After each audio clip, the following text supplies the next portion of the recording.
नमस्कार, मी भाऊ तोरसेकर. तुम्ही बघत आहात प्रतिपक्ष.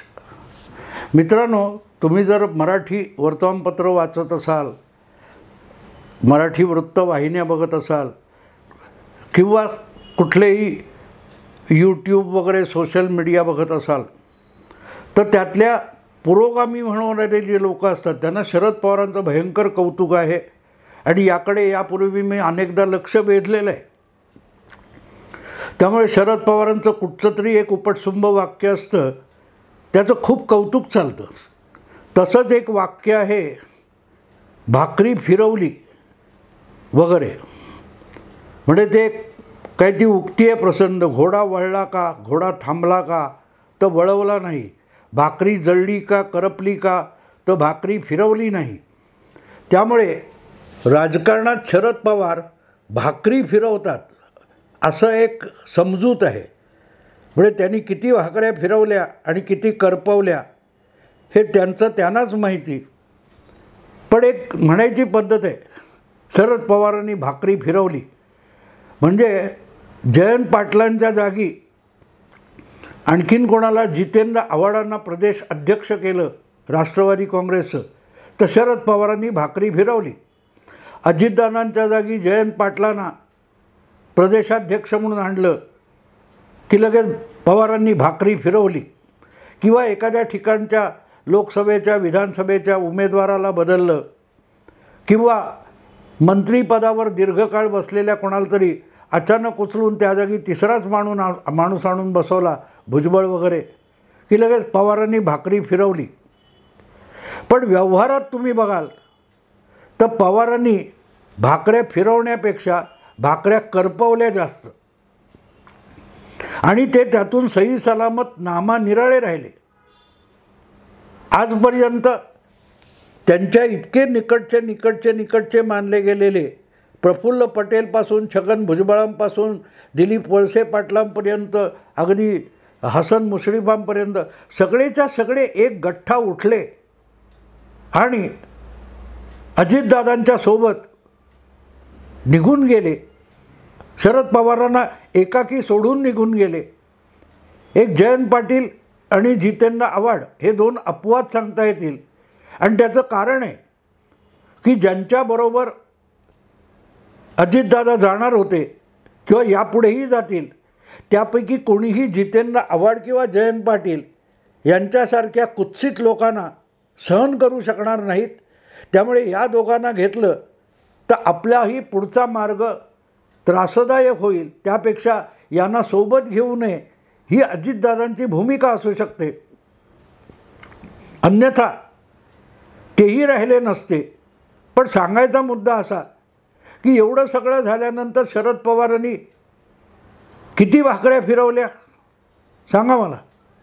अजितदादा बाहेर पडल्यानंतर 3 जुलैला त्यांनी जे भाषण केलं त्यामध्ये प्रत्येक वेळेला अजितदादांची किंवा छगन भुजबळांची भाकरी करपवण्यापलीकडे पवारसाहेबांनी काय केलं तुम्हाला आठवतं मित्रांनो? पाटण्याला छगन भुजबळ हे अखिल भारतीय ओबीसी काय मेळाव्याला वगैरे गेले होते आणि त्यांनी तो मेळावा गाजवला म्हटल्यानंतर आपल्या पक्षामध्ये एक ओबीसी नेता तयार होतोय हे दिसल्यानंतर अशा रीतीने छगन भुजबळांची विकेट काढण्यात आली की गेली 10 वर्षापेक्षा 15 वर्षापेक्षा अधिक काळ भुजबळांची भाकरी ही करपत राहिलेली आहे. त्यामुळे पवारांनी भाकरी फिरवली वगैरे वगैरे म्हणण्यात काही तथ्य नसतं, ती एक फॅशन असते. जाता जाता काहीतरी फेकायचे जे शब्द असतात तसे हे गुगली किंवा भाकरी फिरवली.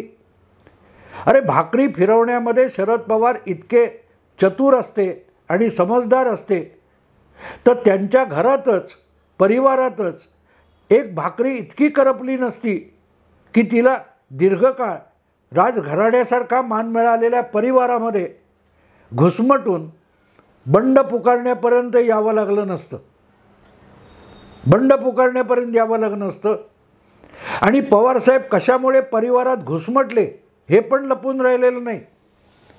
काल परवा त्यांनी जे विधान केलं आहे की मूळचे पवार आणि बाहेरून आलेले पवार, मूळचे पवार आणि बाहेरून आलेले पवार, हे जे काय पवारसाहेब बोललेत त्याच्यावर आणखीन एक मल्लीनाथी मी काल सुप्रियाताईंची ऐकली. पवार घराण्यात सासूने कधी निवडणूक लढवलेली नाही. सुप्रियाताई विसरतात की शारदाताई ज्या शरद पवारांची आई आहेत आणि आईने मला रडायला नाही लढायला शिकवलं असं अभिमानाने सुप्रियाताई सांगतात. त्या आई म्हणजे शारदाताईसुद्धा, शारदाबाईसुद्धा सासू होत्या पवार घराण्यातल्या आणि त्यांनीसुद्धा पिताश्रींचा जन्म होण्याच्या आधीपासून निवडणूक लढवलेली आहे. स्वातंत्र्य मिळण्यापूर्वी लोकल बोर्डाची निवडणूक लढवून शारदाबाई ह्या लोकल बोर्डाच्या सदस्य होत्या. हे तुमच्याच पित्याने लिहून ठेवलं आहे, बोलून दाखवले. कधी ऐका सवड काढून सुप्रियाताई. आणि आपल्या वडिलांची आईसुद्धा आपल्या आईची सासू होती हे सुप्रियाताईंच्या लक्षात येईल. पण असले प्रश्न कानावर पडले तरी लगेच सुप्रियाताई कानात बोळे घालून बसतात. त्यामुळे त्याचं उत्तर त्यांना द्यायचं नसतं, देता येत नाही. आणि आमच्यासारखे जे प्रश्न विचारतात तसे प्रश्न विचारणाऱ्या पत्रकारांना सुप्रियाताई जवळपास फिरकू देत नाहीत. असो, मुद्दा इतकाच आहे की सुप्रियाताई या आपली नणंद निवडणुकीला काय ती भावजाई उभी राहिली म्हणून अस्वस्थ झालेल्या आहेत. आणि आमच्या घराण्यात, पवार घराण्यात विवाहिता निवडणूक लढवत नाही, बाहेरून आलेली विवाहिता ही निवडणूक लढवत नाही असा नवा सिद्धांत, जो पित्याचा सिद्धांत तोंडघशी पडला तोच पुढे रेटून नेण्याचा सुप्रियाताईंनी प्रयत्न केला आहे. पण ही सगळी वेळ का आली याकडे ना पिता बघतोय ना मुलगी बघते.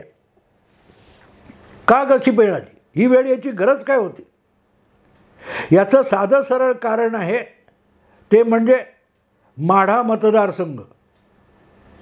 2019ला त्या माढा मतदारसंघातून सुनेत्रा वहिनींचा सुपुत्र पार्थ पवार याला उमेदवारी द्यावी ही सुनेत्रा वहिनींची इच्छा अपेक्षा होती.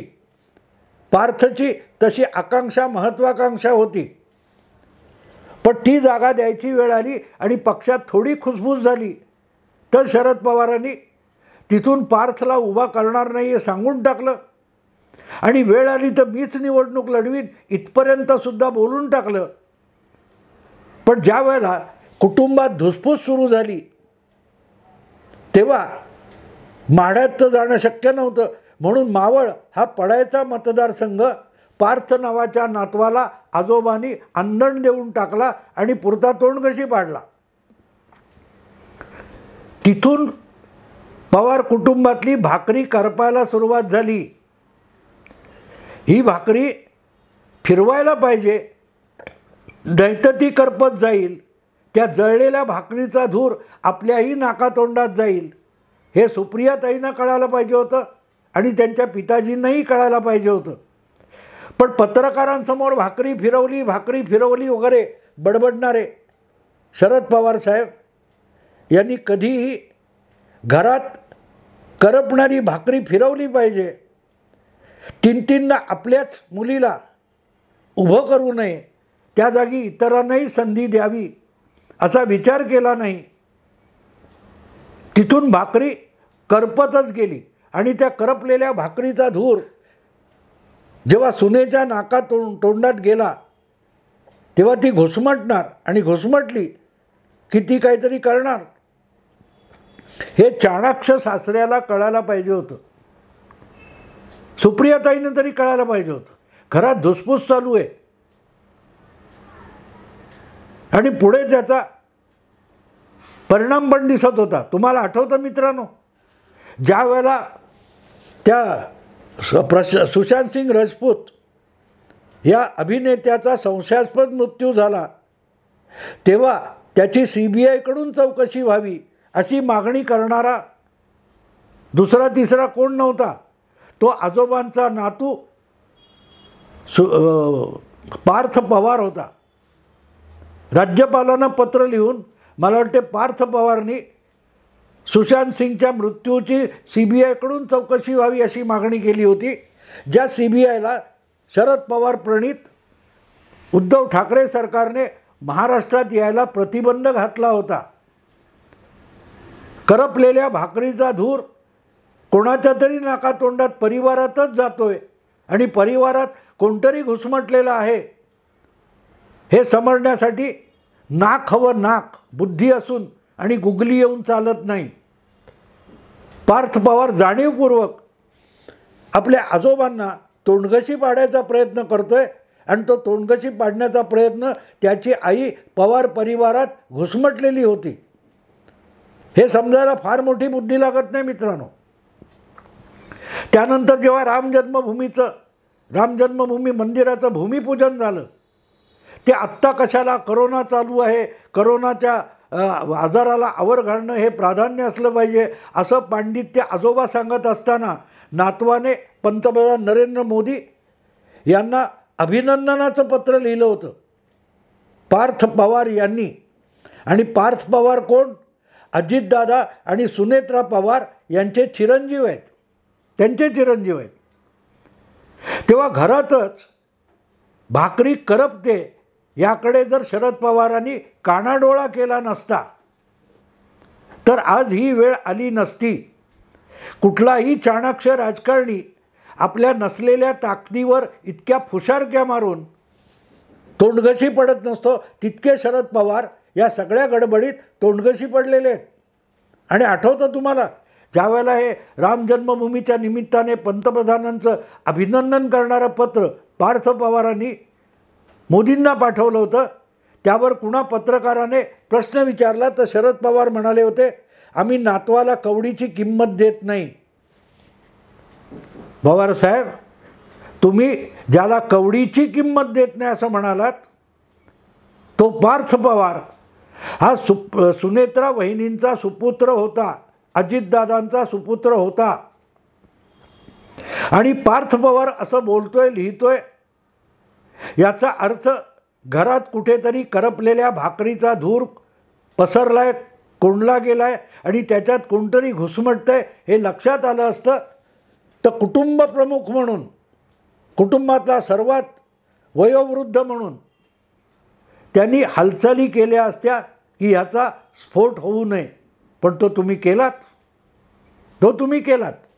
वेळच्या वेळी करपलेली भाकरी किंवा करपत जाणारी भाकरी फिरवली असती आणि आपल्या मुलीचे नको तितके लाड करत तिला चौथ्या वेळेला बारामतीतून उमेदवारी देण्यासाठी सगळ्यांचे आवाज दाबले नसते तर राष्ट्रवादी काँग्रेस पक्ष फुटला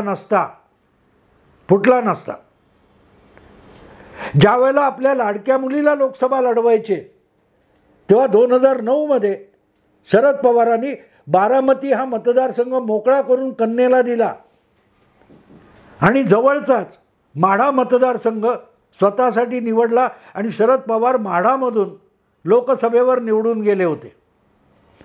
आपल्या मुलीसाठी जर शरद पवार बारामतीचा बालेकिल्ला मोकळा करून देतात तर मग सुप्रियाताई जेव्हा भाचा पुतण्या म्हणतात तेव्हा पार्थ पवारसाठी सुप्रियाताईंनी बारामतीचा मतदारसंघ देण्यात काही हरकत नव्हती. त्यासुद्धा शेजारच्या मावळ मतदारसंघातून लोकसभेची निवडणूक लढवू शकल्या असत्या किंवा त्या बाजूला माढामध्ये जाऊन सुप्रियाताई 2019ची लोकसभा निवडणूक लढवू शकल्या असत्या. पार्थ पवारला बारामती देता आलं असतं. नव्या उमेदवाराला सुरक्षित जागा दिली जाते, घरातल्या, कुटुंबातल्या, परिवारातल्या. अजितदादांना सुद्धा कुठेतरी दूरच्या मतदारसंघात उभं केलं नव्हतं. बारामतीतूनच पवारांनी पुतण्याला लोकसभेवर पाठवला होता, विधानसभेत निवडून आणला होता. सुप्रियाला पण बारामतीतूनच लोकसभेवर नेलं. मग पार्थ पवारांना माढा देता येत नाही तर मावळमध्ये पडायला पाठवणं याचा अर्थ भाकरी अधिकाधिक करपेल कशी याची व्यवस्था आणि तरतूद खुद्द शरद पवारांनी केली होती आणि त्याचेच परिणाम नंतरच्या काळात घडलेत. जगाला सांगायचं करपली का भाकरी, परतलेली नव्हती, भाकरी फिरवली नाही म्हणून भाकरी करपली.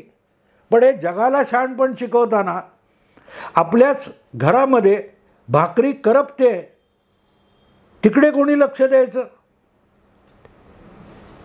सून ती परतायचा प्रयत्न करते, भाकरी फिरवायचा प्रयत्न करते. सुनेला पण तुम्ही फिरवू दिली नाहीत. सुनेला भाकरी फिरवू दिली असती आणि आपल्या मुलीलाही सांगितलं असं, अगं भाकरी करपणार आहे, जरा फिरवून घे, म्हणजे तू माढ्यात जा.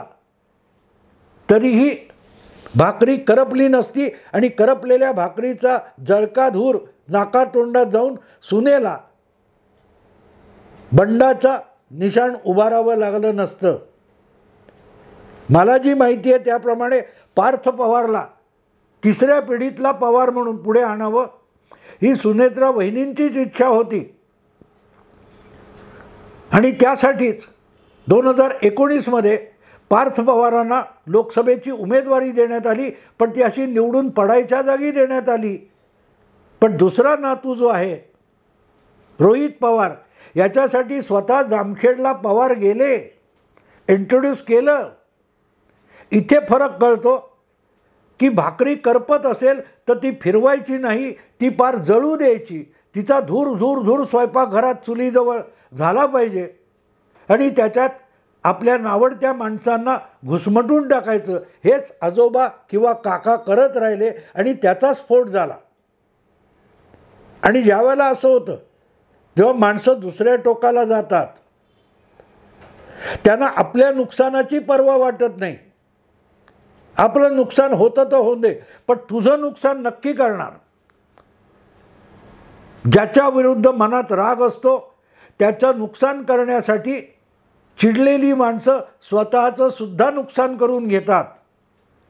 आणि पार्थ पवारांच्या मात्यापित्यांनी नेमकं तेच केलेलं आहे की भाकरी करपत असताना सुद्धा सासरे बुवा भाकरी फिरवायला तयार नाहीत.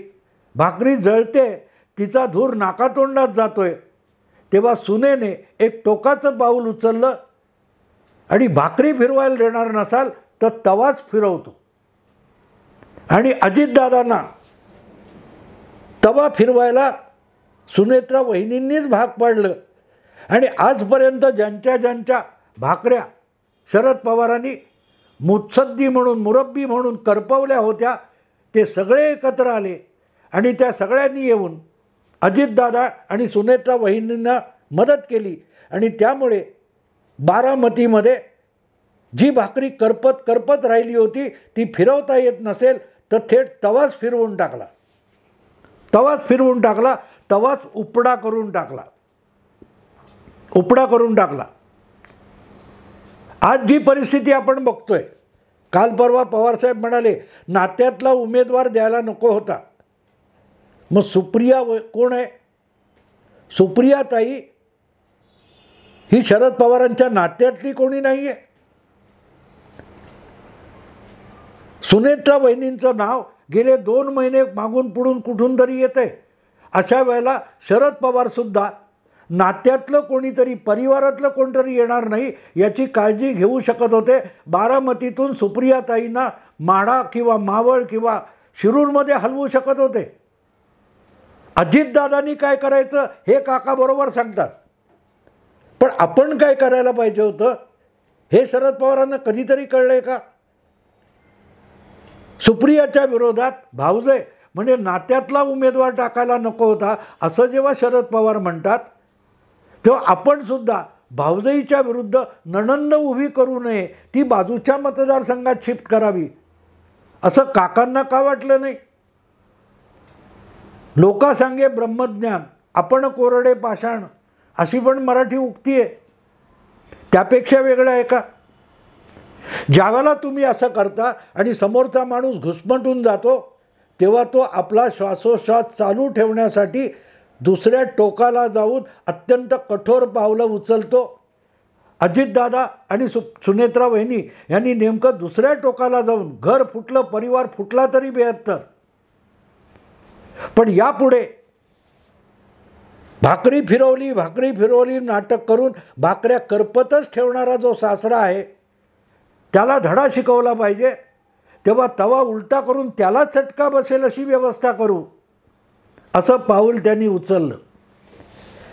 नेहमी पत्रकारांना शहाणपण शिकवणारे, भाकरी फिरवली हे शहाणपण शिकवणारे विसरले की तवा परतलेला आहे, तवा फिरवलेला आहे, त्याच्यावर भाकरी समजून हात लावायला गेलो तर आपल्याला चटका बसेल, आपला हात भाजेल, याचं भान पवारांना राहिलं नाही.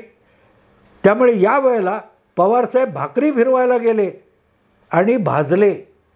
थोडक्यात सासरे बुवा भाकरी फिरवायला तयार नाहीत म्हणून सुनेने जो तवा फिरवला आणि उपडा केला त्याच्यावर भाकरी फिरवायला गेलेले शरद पवार भाजलेले आहेत.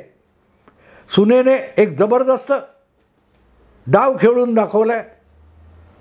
फार न बोलणाऱ्या सुनेत्रा वहिनी ह्या माझ्या मते फटकळ नवऱ्यापेक्षा अधिक अंतर्यामी असाव्यात. ही भाकरी फिरवल्याचं नाटक करणारा आपला सासरा आहे, त्याला सणसणीत चटका बसला पाहिजे अशी खेळी सुनेत्रा वहिनींनी करून दाखवली. जबरदस्त खेळी आहे. जे काय व्हायचं ते होईल. पण पवारांना किती चटके बसलेत ते आपण बघतोय. आजवर ज्यांच्याशी दुश्मनी पाळली त्यांच्या पायऱ्या झिजवण्याची नामुष्की पवारांवर आलेली आहे. अगदी शिवतारेंना फोन करण्यापर्यंत. वाह, शिवतारे बंड करणार म्हटल्यानंतर शिवतारेंना सुद्धा फोन करून हरभऱ्याच्या झाडावर चढण्याची चतुराई सासरेबुवांनी केली. पण तोच तर सगळ्यात मोठा काय म्हणतात तो घातक पाऊल होतं ते. शिवतारेंना लक्षात आलं की पवारसाहेब आपल्याला चुचकारतायत, याचा अर्थच धोका आहे. पवारसाहेब मदतीचा हात पुढे करतात त्यापेक्षा मोठा धोका नसतो. हे ओळखून शिवतारे साहेबांनी, बापू शिवतारेंनी आपलं बंड आवर्त घेतलं. कदाचित शरद पवारांनी शिवतारेंना फोन केला नसता, चुचकारलं नसतं तर शिवतारे आजसुद्धा मैदानात दिसले असते, आखाड्यात दिसले असते. पण मला असं वाटतं की शिवतारे यांनी आपला पवित्रा बंडाचा बदलला आणि अजित पवारांशी हात मिळवला. कारण शरद पवारांशी हात मिळवणं म्हणजे संकटाशी हात मिळवणं आहे, त्यापेक्षा शत्रूशी हात मिळवणं परवडलं. म्हणूनच कदाचित शिवतारेंनी अजितदादांची हात मिळवणी केली आणि जायचं ते झालं. सुनेने तवा फिरवला आणि सासरेबुवा भाजले. मित्रांनो, आत्ता इथेच थांबतो. आवडलं लाईक करा, शेअर करा, सबस्क्राईब करा. नमस्कार.